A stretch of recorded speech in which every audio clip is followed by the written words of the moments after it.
Okay, class, today we're going to continue on in our animal unit in chapter 32. And this chapter kind of gives us a background information on how animal bodies, specifically mammals, are organized and maintain homeostasis.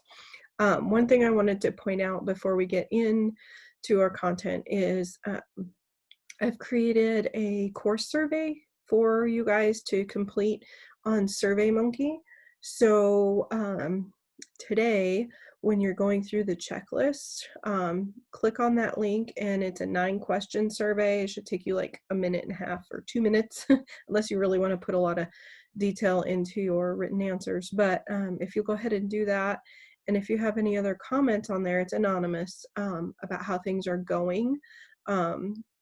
Pre How things were going pre spring break and then how things were going after spring break, since we've gone to remote instruction. The first 3 questions on the survey are for how it's been specifically after we've switched to remote instruction, and then the rest of the questions are for the class in general, like all semester. Okay. All right, if you have any questions about that, you can send me an email or give me a call. Also, there's not going to be a lab today, or any other assignments other than mastering, which will be due on Friday. Okay, so just the lecture today and then the quiz, or not the quiz, but the survey, and then also be working on your papers. Rough drafts are going to be due today, I think. All right, so homeostasis. This term was first coined in the 1920s, and basically the definition of homeostasis is the ability of an organism to maintain an internal environment within narrow limits. Okay, so it's maintaining an internal environment in the body within narrow limits.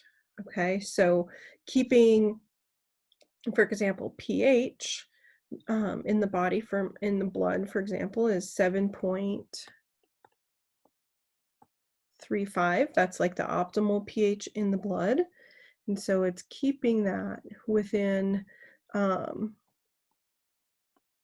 this kind of range here, keeping it very close to that 7.35, 7.4. We don't want to get it out to 7.25, because that causes some problems. And then over here, 7.5 also causes some problems, being too acidic or too basic. Okay. Homeostasis, if you look at, stasis means the same, and homo means the same also. So basically keeping things the same implies that a static, unchanging state. But actually, we see a lot of activity in the body trying to continuously maintain that internal environment to adjust for external conditions. So for example, today is supposed to be 80 some degrees outside. So if you go outside and you go for a jog, or do something outside, okay, that temperature is going to cause, external temperature is going to cause some things to have to change within your internal body temperature. Okay, and then you come back inside after your jog, okay, and your body's got to adjust to that external temperature. So there's always continuous sensing and adjusting to maintain not only body temperature, but body pH, salt concentration, water balance. All sorts of things have to be maintained within these narrow limits to allow the cells to keep functioning within the body. Okay, so the main thing here, the key to homeostasis for these cells to work optimally is to maximize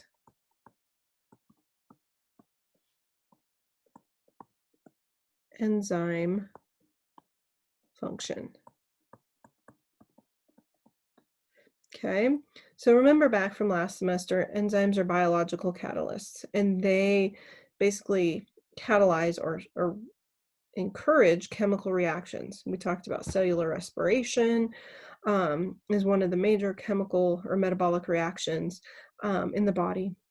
And we saw that there's a lot of enzymes involved with that. DNA replication, transcription, translation. There's enzymes for every chemical reaction. Well, not every chemical reaction, but most of the chemical reactions in the body. Okay, and so to keep those enzymes running is going to be an important role of homeostasis so that our metabolic rates, our metabolic reactions can continue on. So it's the enzymes that need homeostasis more than anything. Okay, so temperature, as we saw last semester with enzymes and proteins in general, because remember, enzymes are proteins. Temperature regulation in the body is very crucial to enzyme function.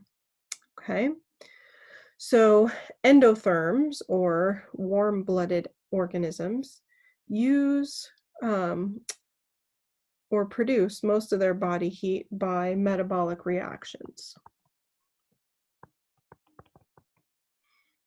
Okay, so a lot of our heat to maintain our body temperature is going to come from metabolic reactions. Okay, energy lost as heat from those chemical reactions. Birds and mammals are the most common types of endotherms, okay, or warm-blooded animals.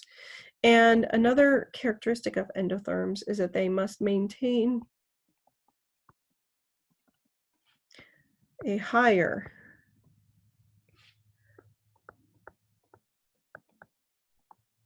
body temp, okay, compared with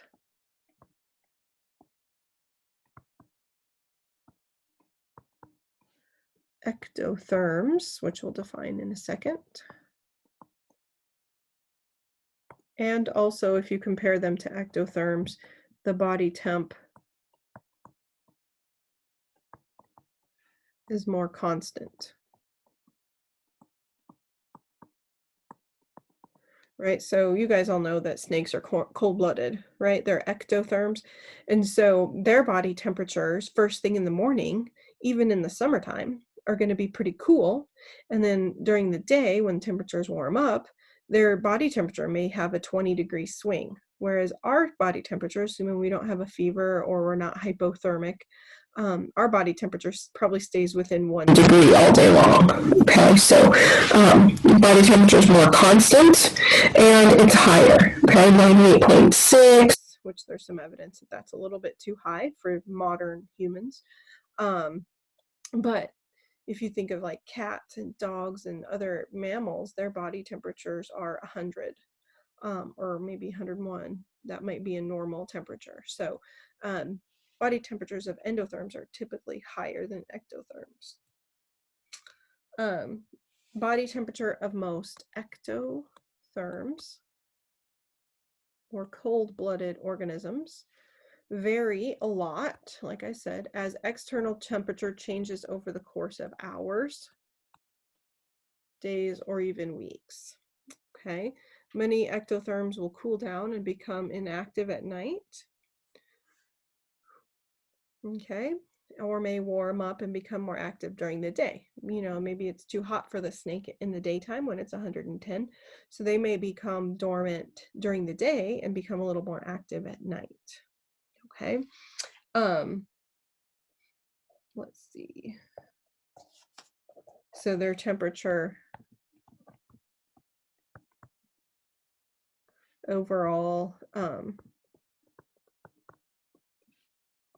is lower than endotherms and less constant. Okay, and so if you think of a snake, you know, and correlate that back to their enzyme activity, do you guys remember last semester we talked about the bell curve or the curve for enzyme activity? Okay, we get up here. Oops, let me draw this a little nicer. We have our optimal temperature, and then it drops off pretty quickly. Okay, so we get too hot, the enzyme dies, right? It gets denatured. We get too cold, it doesn't die right away, but it slows way down. And so there's been times in the morning I'll go outside and do chores, and there'll be a couple times I've seen a rattlesnake in my path on the way out to the horse barn. And in the morning, those snakes are so cold. They're just, if it didn't get to find a warm place overnight, it just kind of gets stuck where it's at, and they get really slow. And, they're almost, like they're in a daze or whatever, but they're so slow because their enzyme activity has slowed way down that their muscles and neurons and their body systems just aren't working as fast as they would if they were in a warmer temperature. Okay, and that's all due to the enzyme activity. Okay, excuse me. So, although variable body temperatures are common in ectotherms, they can maintain stable body temperatures through behavior. We've kind of talked about that a little bit, or occupying a constant environment where the environment is warm or the correct temperature all the time. We talked about moving into the sun to warm up, going in the shade to cool off, things like that. And then there are certain fish, pupfish can tolerate temperatures from 36 to 113 degrees Fahrenheit. And so their body temperature is really gonna change during the environmental fluctuations.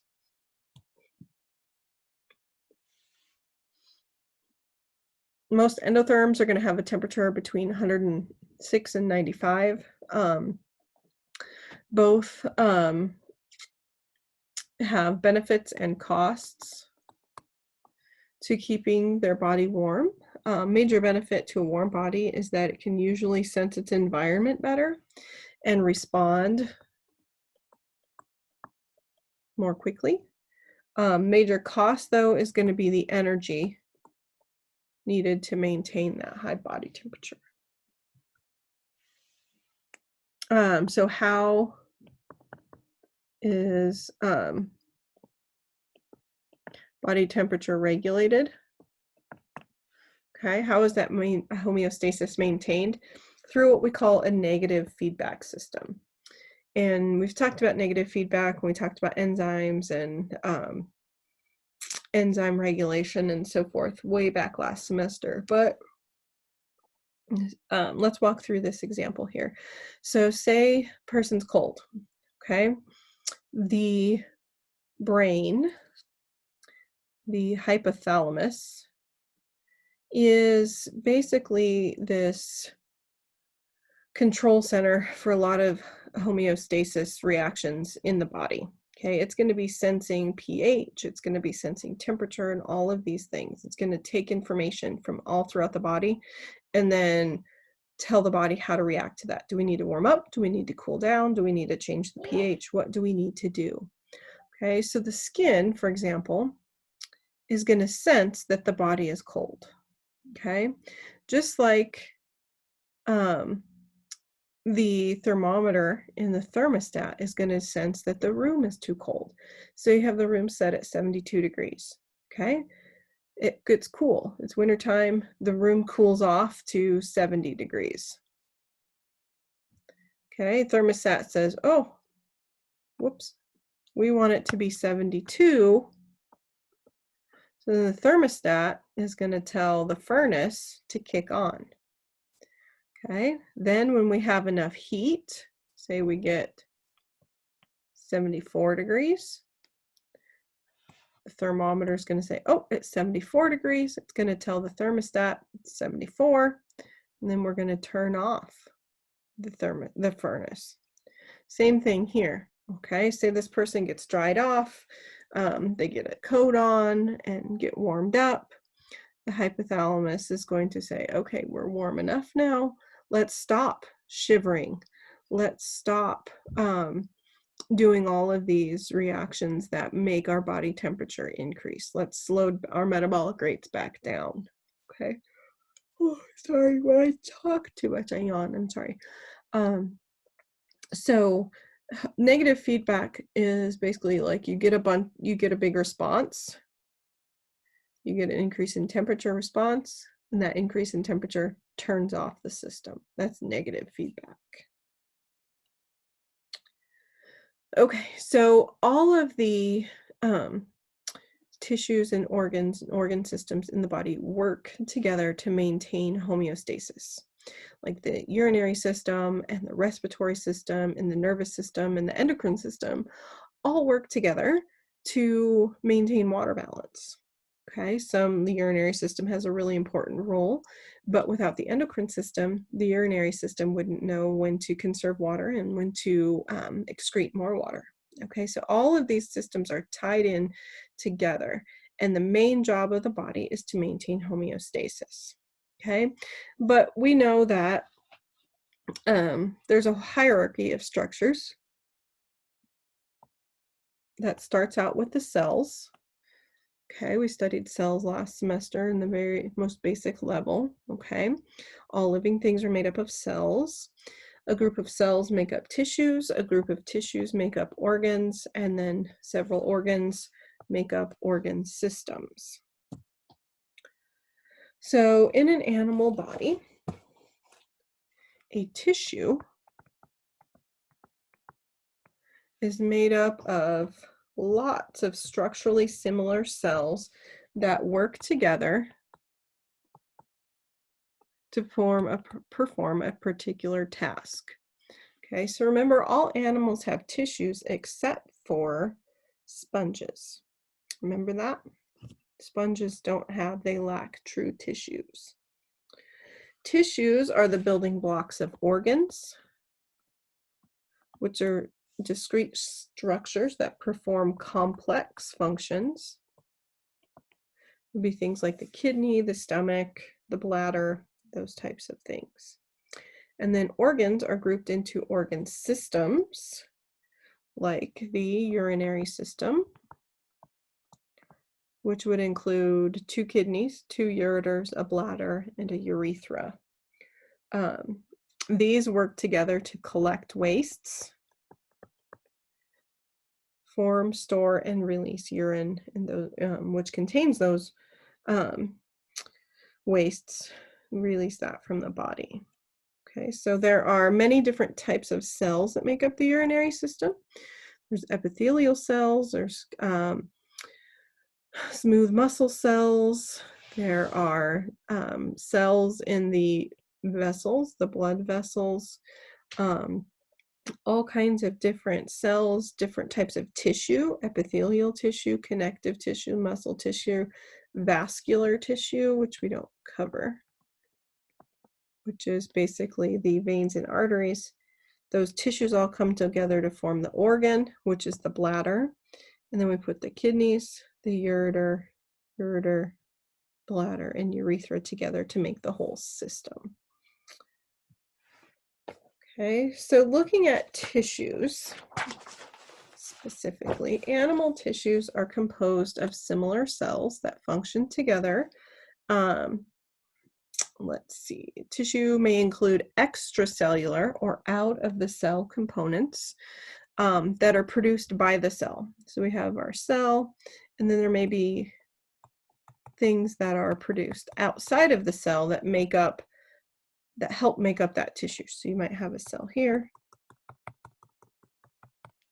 and a cell here. And this would be an example of bone.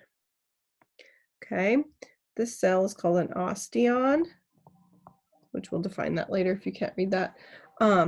But this extracellular matrix, this calcium phosphate matrix out here, is excreted by these osteon cells and is what makes up bone. Blood is the same way.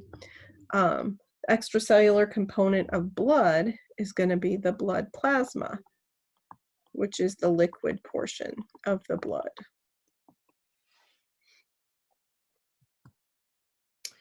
So there's 4 major categories of animal tissue. The first one is, we saw earlier, epithelial. Whoops, that's an E. Epithelial tissue, connective tissue, muscle tissue, and you guys know what the other one is? Nervous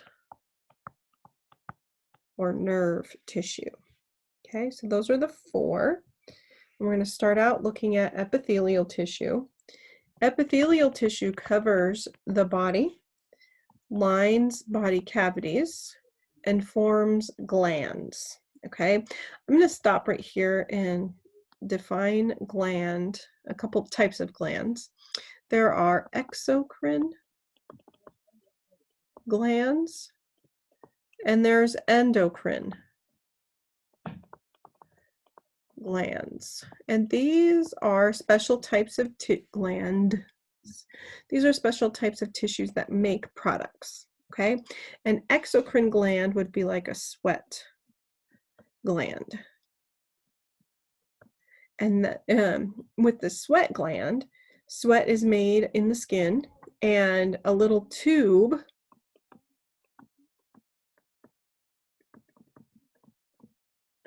basically takes the sweat to the skin surface, okay? The sweat is made down in the skin, and the little gland travels up through this tube, or called a duct, little tube, and is deposited on the skin, okay?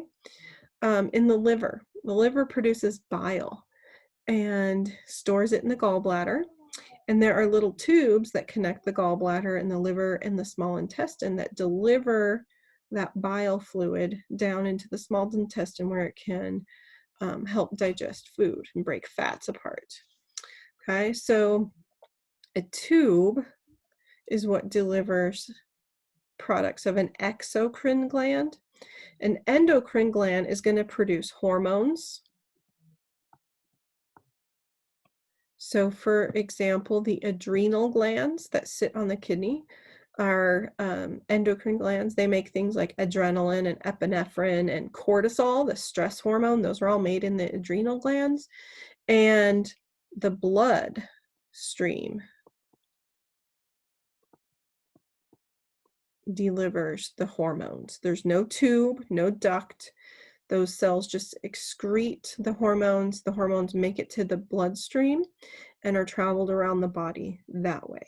Okay, so epithelial tissue can form these endocrine glands, like the adrenal glands, the thyroid, hypothalamus, pituitary. Those are all endocrine glands. Exocrine glands would be like a sweat gland, has a tube that delivers it.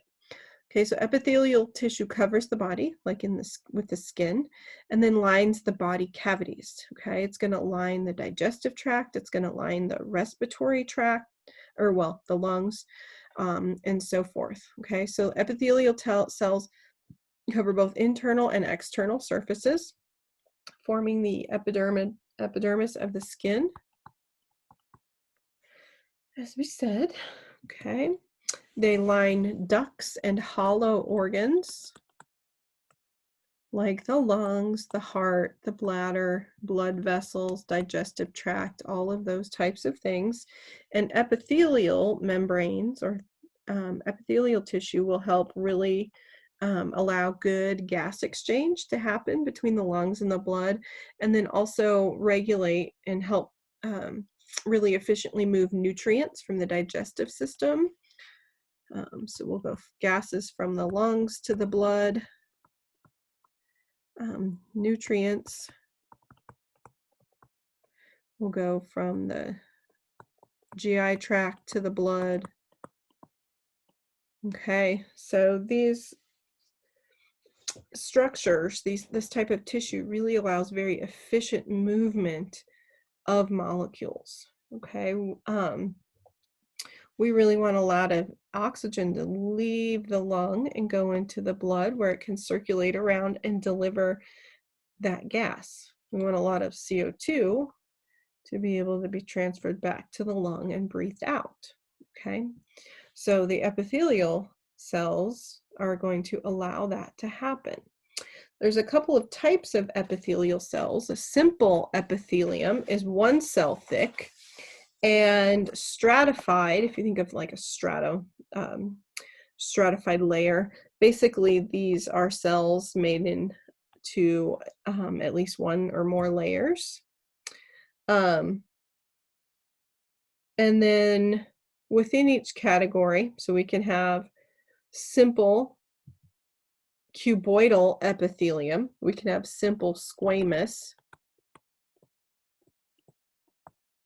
epithelium, we can have stratified cuboidal, we can have stratified columnar, okay? So these are one way that they're classified based on their thickness. And then these are going to be based on shape, okay? So cuboidal shells are going to be cube shaped, right? I don't know if I can draw a cube. Oh, look at that. Hey, it worked, sort of. Squamous cells are flat and thin, and then columnar cells are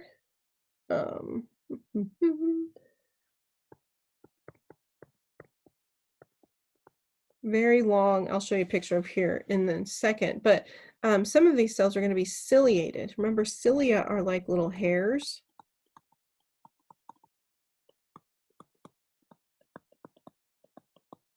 And I'll show you what they do here in just a second. Okay, so simple epithelium is going to line the cells of the urinary, digestive, circulatory, respiratory systems. And for example, in the lungs, when I think of squamous, if you want to go back here, I think of the word squashed. That's how I remember it, because they look squashed. They're very flattened cells that allow rapid diffusion of gases between the lungs and the bloodstream, or rapid diffusion of nutrients, like glucose, for example, from the small intestine to the bloodstream, okay? Basically, when we are ingesting something or breathing in oxygen, we want that to get those molecules to get to the bloodstream, because bloodstream is going to deliver it to the cells that are needing those gases or those nutrients. And simple squamous epithelia are very thin, and so we have, say, a bunch of glucose out here. If this is our small intestine, we're going to have a blood vessel that runs through here. So we want a very thin layer that glucose can jump right into the bloodstream. Okay, the cuboidal, do you see how they're a little more cube shaped? They're a little bit thicker. These epithelia protect the inside of ducts that carry secretions, like in the kidney tubules where urine is formed. So these guys are going to be helping to protect other cells. And then the simple columnar cells, some of them, like we said, are going to have those little ciliated or hair-like structures. You can see those here or in the microscopic view. All these are little hairs that stick up there. And these are going to line the cells like in the trachea. So do you guys remember when we, for those that went to the pig, went to see the pig at the horse training management, and I showed you the trachea. It's like a vacuum cleaner hose, has rings of cartilage that prevents it from sucking closed.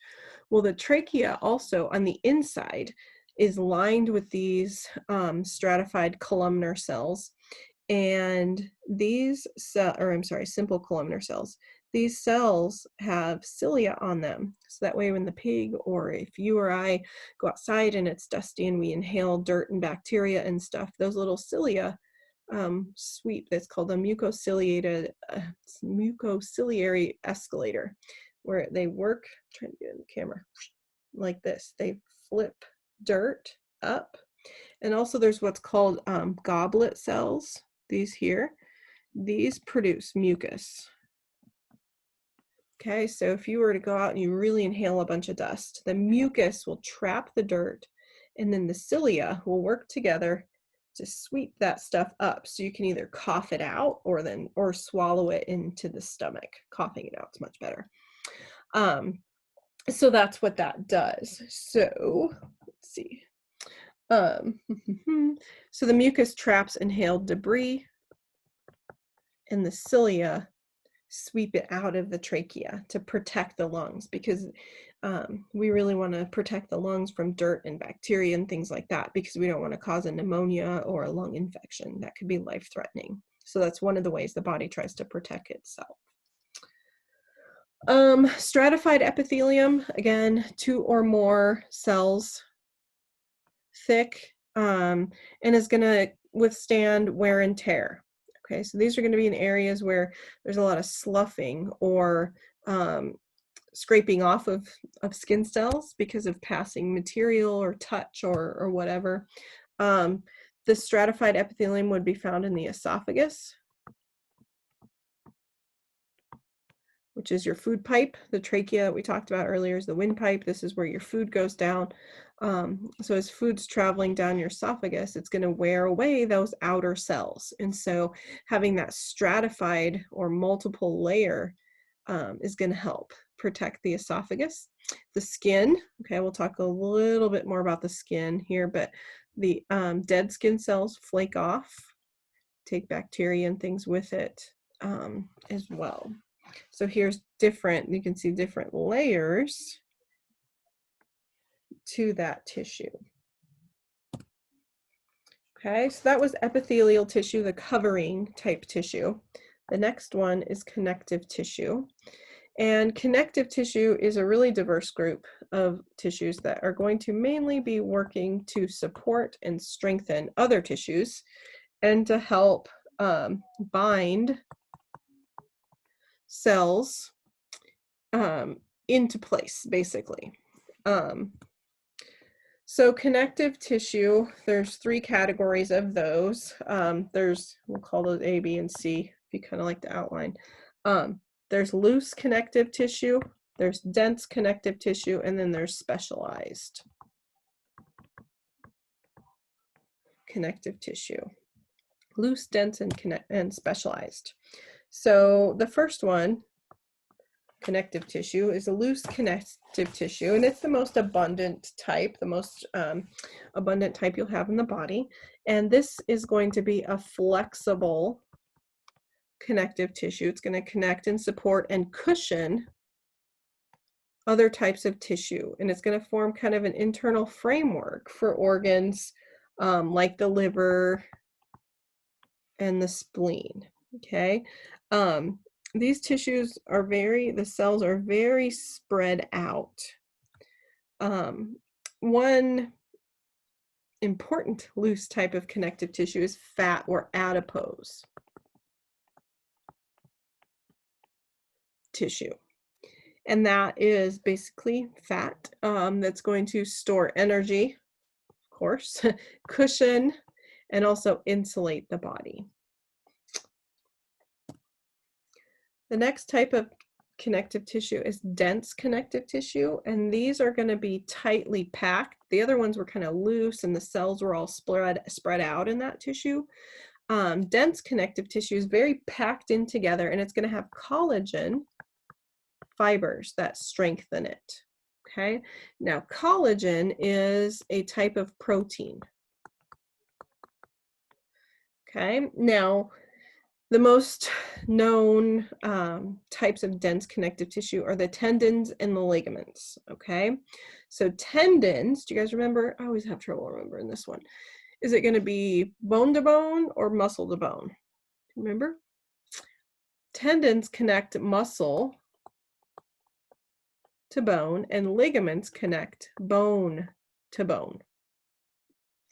Okay, so if you've torn your ACL, you've basically torn the ligament between structures, between 2 bones in your knee, in your leg. Tendons, if you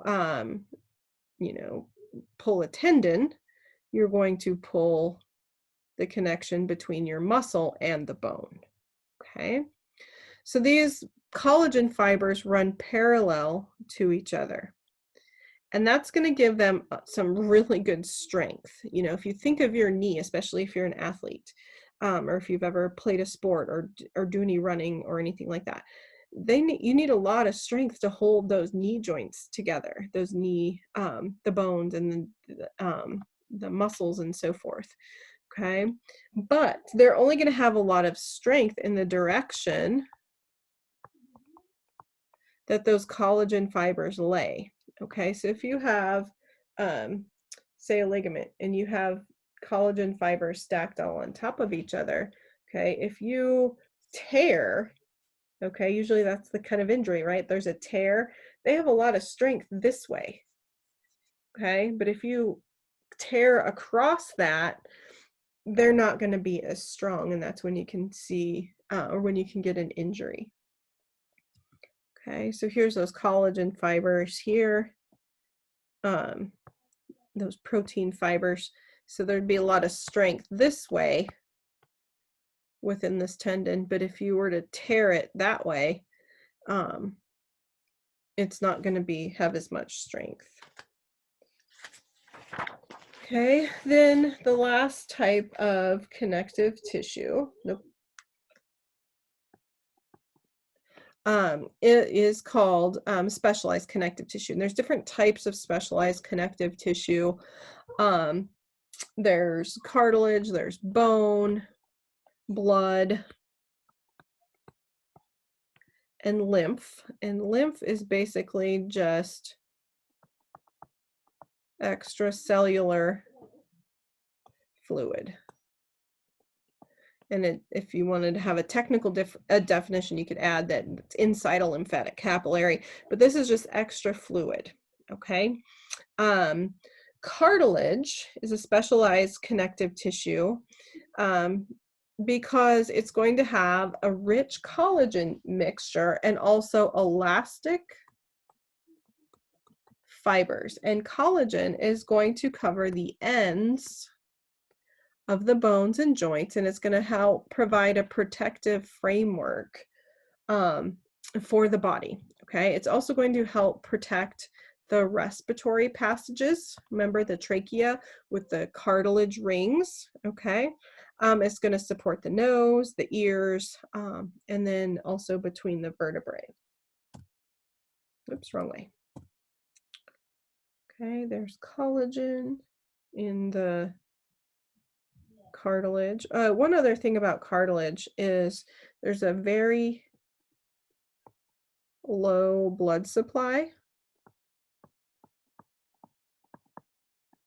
to cartilage. So if you've ever had a cartilage injury, you may know that it takes cartilage a long time to heal compared to bone or other structures.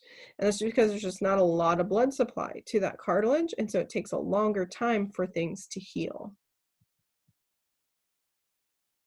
Okay, so bone is a little bit different. Bone is made up of a collagen matrix secreted by bone cells called osteons and hardened deposits of calcium. So bone is made in concentric circles. So a concentric circle is a circle within a circle. They all have kind of the same center. And they're going to contain blood vessels and nerves. So if you break a bone, okay, that bone will heal because it's made up of living cells and it has blood vessels and nerves. So if you break a bone, it might hurt because your nerves can detect that. And so this is basically how bone is designed if you look at it in the microscopic view. Blood is another type of connective tissue. You might be thinking, blood, man, that's nothing like collagen or, well, cartilage and tendons and bone. And But blood does connect things, right? Connects your lungs, where it picks up oxygen, to your cells, where the oxygen is delivered. These are specialized connective tissue made up of mostly extracellular matrix. And that watery liquid, which is the plasma, is going to be where the cells are suspended. Oops, come back.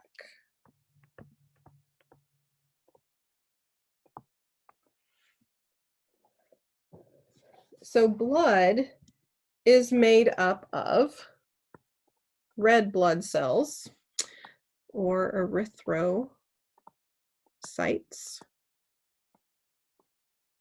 you want a fancy definition or fancy term, white blood cells, or leukocytes, platelets, which help with blood clotting,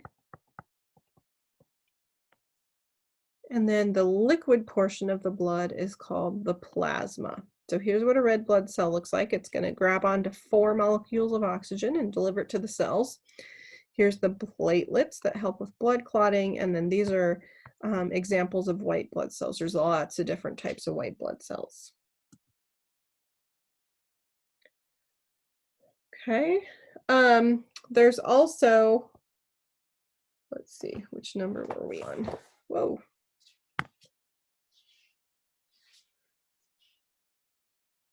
Sorry, must have bumped something there.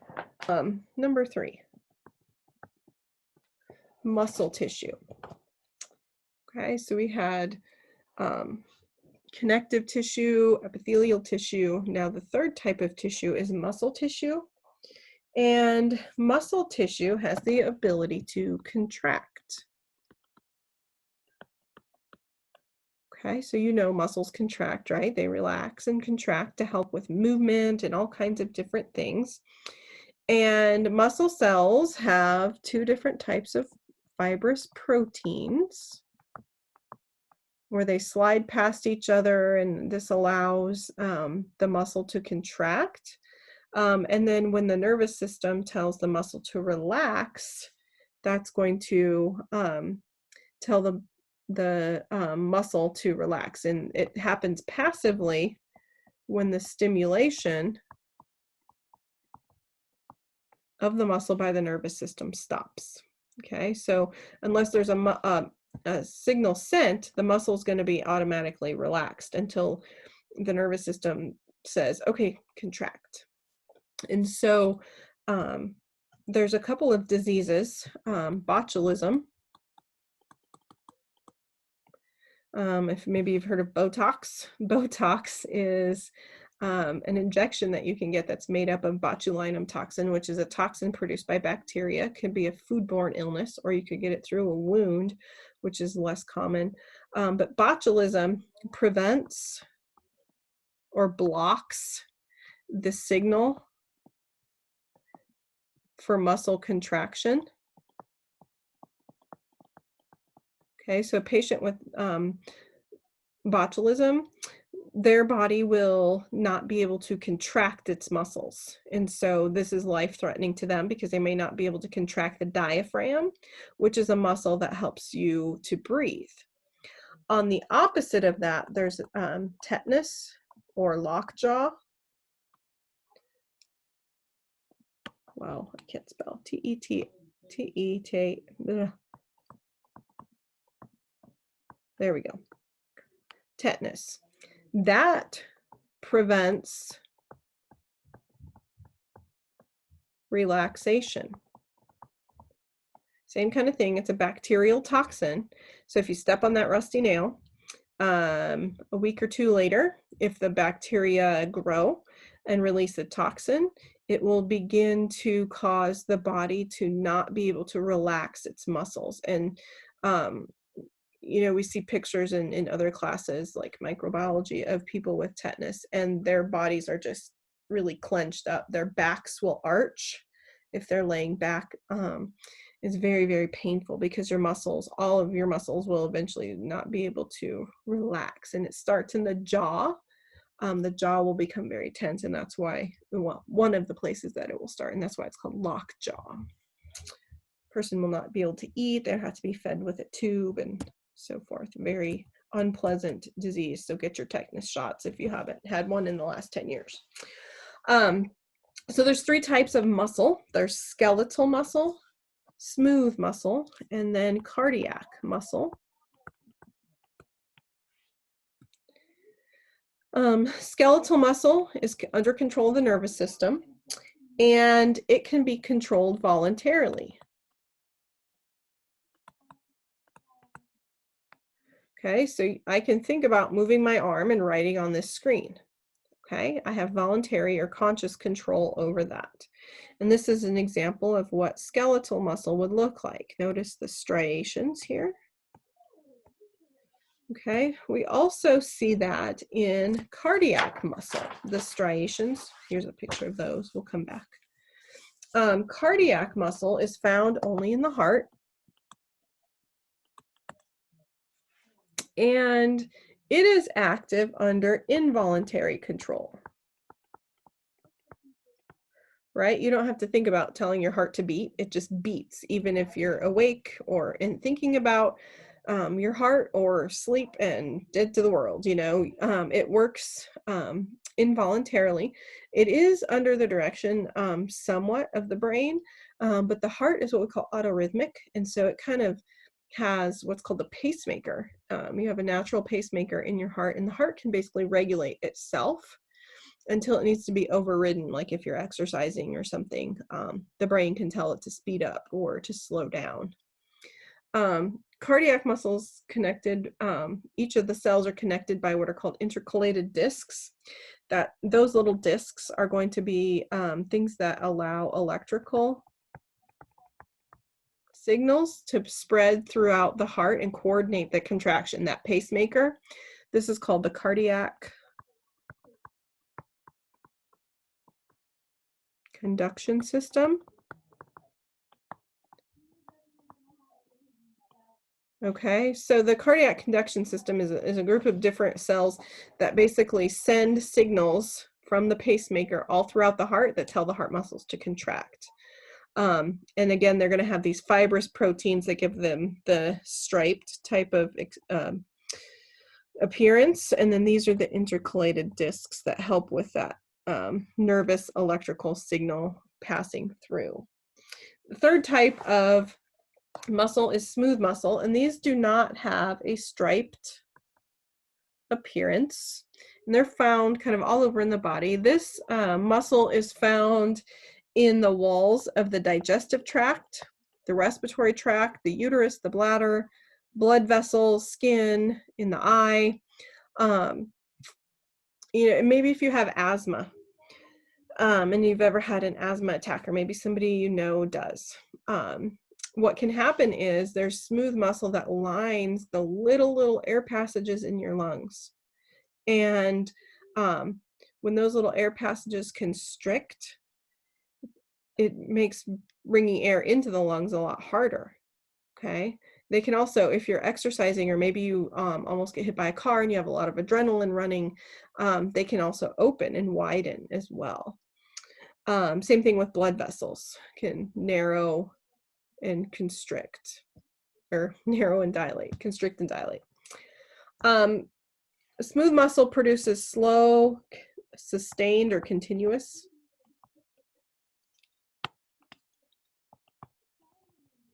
contractions. Typically, they're involuntary. Like you cannot think about moving food through your digestive system. It's called peristalsis, where you have this, get over here, point A to point B kind of pushing motion there. Let's see, here's some smooth muscle. Again, you can't really see this, there's no striations here like in the cardiac or skeletal muscle. The fourth type of tissue is nerve tissue, and it's going to be used to produce and conduct electrical signals.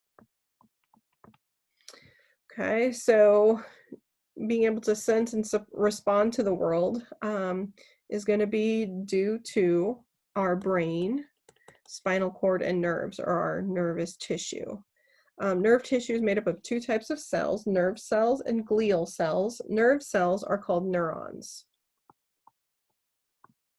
Okay, bone cells are called osteons. Nerve cells are called neurons. A neuron is specialized to, like I said, conduct those electrical signals, and then, oops, conduct is down there, receive electrical signals and conduct these signals to other neurons, muscles, glands, other tissues. Okay, so if you want to take a look at this slide here while I tell you what the parts do, the dendrites, okay, the little hair looking structures there, are going to receive the signal from either the neuron or another neuron that's kind of further down the line, or the environment. Okay, the cell body is going to have a nucleus and help with the neuron's metabolism. And then there's an axon at the other end, which carries that signal to a muscle or to what we call an effector cell, a cell that's going to do the reaction. And then the terminals are going to send the information to the next neuron. Okay, it's going to pass it right down. The glial cells surround, support, and insulate, protect those neuron cells. Okay, so that's tissues. Organs, I'm not going to go over a whole bunch of organs like we did with the tissues, but organs, again, is the next step in the hierarchy where we have two or more interacting tissues. Let's see. Organs consist of four, most organs can have all four tissue types within them, and these are going to be different and have different proportions of muscle, connective, nerve tissue, and so forth. So if you compare, we're going to use an example here in just a little bit of the urinary system. So if you compare the ureters with the kidney, those are two different organs, okay? The kidney is going to have different types of epithelial tissue, different types of connective and muscle and nervous tissue in different proportions than the ureter would, if that makes sense, okay? Most organs function as part of an organ system that's going to help maintain overall body homeostasis.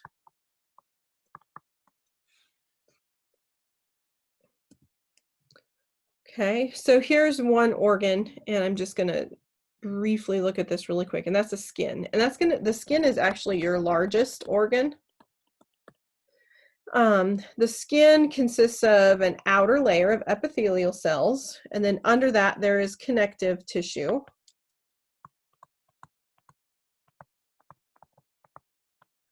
And then through the connective tissue is blood vessels, nerves, muscles, and glands, like that sweat gland that we talked about. And the skin, the organ, is going to maintain homeostasis by doing a few things. It's going to help regulate body temperature, provide a barrier against evaporation, and also a barrier to prevent entry of microorganisms or pathogens as well. It's part of the first line of defense when we talk about protecting the body from foreign invaders. Here's a diagram of the skin, so you can see the adipose tissue underneath the skin. So it's a connective layer here, epithelial tissue. There are muscles. Let me see where they are. Here's a hair follicle, oil gland. Okay, oil's going to seep up through here. Sweat gland delivering through here, this yellow area. Dense connective tissue, nerves. Do they have muscles here? Yes, here is the muscle. So maybe if you've ever gotten goosebumps or cold chills and your hairs on your arms stand up, these little muscles contract and they pull the hairs upright. It's like, or if a dog gets mad or an animal's outside and it kind of puffs its hair out to make it warmer, that's done by those little muscles there in the skin. Okay, oops. I thought I blocked these out. Okay, so I'm not going to go through all of these different slides on the skin. So we're going to skip basically this whole next page. There's like 5 of them, 4 or 5 that we're skipping up into the organ system slide. So if you need to pause and find that slide, we're going to do that. Sorry, I thought I put X's on there in the slideshow. I guess I forgot. So that's kind of an example of the skin. I'm not going to go through all the slides and all of that, but organs are made up of different types of tissues. Okay. Now, an organ system is made up of 2 or more organs that are working together to perform a common function. Okay. And I'm not going to go through and like talk in excess about each organ system, but the next few tables give you some of the organs and structures involved with it and kind of a basic physiological or functional role. Okay, so let's see, 1 or 2 of you have taken anatomy physiology, right? Anatomy is the body structures. Physiology is the body function. So we're going to look at the anatomy and physiology of the different organ systems just really briefly. Okay. So as far as the test, know the names of the different organ systems. Okay. So know what they are, and we'll go through them here. Know in general what they do, know their physiology. Okay. You don't have to like memorize this whole thing here, but say for the respiratory system, gas exchange, bringing in oxygen, taking out carbon dioxide. Okay, just basic, simple things. I'm sure you know the functions of most of these already. Okay, so the integumentary system is the first one. It's the largest, or the skin is the largest organ. It's going to be made up basically of the skin, your hair, your fingernails, and then all of the structures associated with that, like the sweat glands and so forth. Okay, and this system is used to basically protect the other structures and help maintain homeostasis. Respiratory system, okay, starts with the mouth and nose down into the lungs. Again, bringing in oxygen, eliminating carbon dioxide. Circulatory system is going to be the heart, blood vessels, and the blood. So heart, blood vessels, veins, arteries, capillaries, those types of things. And it's going to be used to, like we saw earlier, transport things, get things from point A to point B around the body. Oxygen, adrenaline, getting waste products to the kidneys or to the liver so they can be secreted. It can also help with temperature control too, to help warm or cool the body as needed. The lymphatic system ties with the immune system. Basically, the immune system works within the lymphatic system, and the lymphatic system is kind of, I guess in my mind, kind of ambiguous. The lymphatic system has a bunch of vessels. Do you see these little green lines and stuff here? Those are lymphatic vessels, and what they do is they take excess fluid from parts of the body and return it back to the bloodstream. Okay, so say you're on a really long flight and you forget to get up and walk around and your feet swell up a little bit. You get some edema in your feet. Okay, when you get off the airplane, you go and you walk around and you're in a hurry and you're moving and exercising, trying to get your luggage and find a Uber or whatever. As you're doing that, the lymphatic system will basically bring that fluid up from your feet and dump it back into these veins up here in the shoulder and take that back to the heart and get that extra fluid out of the tissues. okay, also helps with immune response. Digestive system,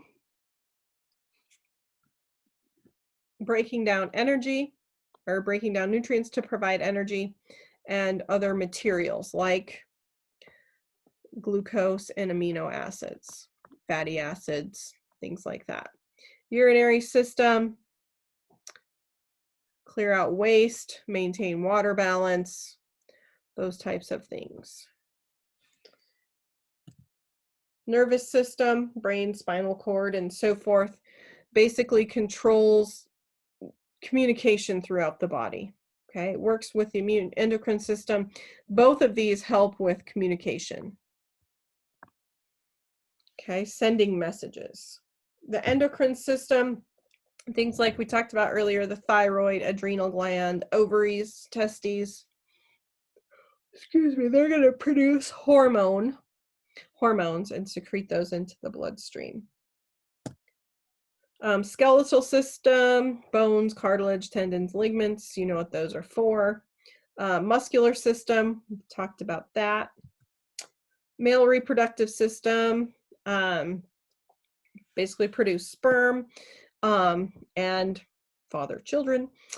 Female reproductive system produces eggs, and that body system will help basically provide a site for offspring development. And that is it. So for today, don't forget to take the survey that's found on the daily checklist. Just take you a few minutes. You'll have chapter 32 mastering homework that's due on Friday, and then also your rough drafts for your paper. So make sure that you're getting those into that Dropbox. If you have any questions on your paper, let me know. Don't forget to check out the resources on D2L for the paper. The grading criteria, make sure you look at that, because that's what I'm going to be looking at as I'm grading your papers, to make sure you have all of the right components. So just make sure you read through every single document in that folder on D2L, because the style, the format, all of that stuff is what I'm going to be grading your papers on. Okay, so I'm excited to see what you guys came up with your projects. Okay, so next time we will be working on nutrition and the digestive system, and so we will talk to you then.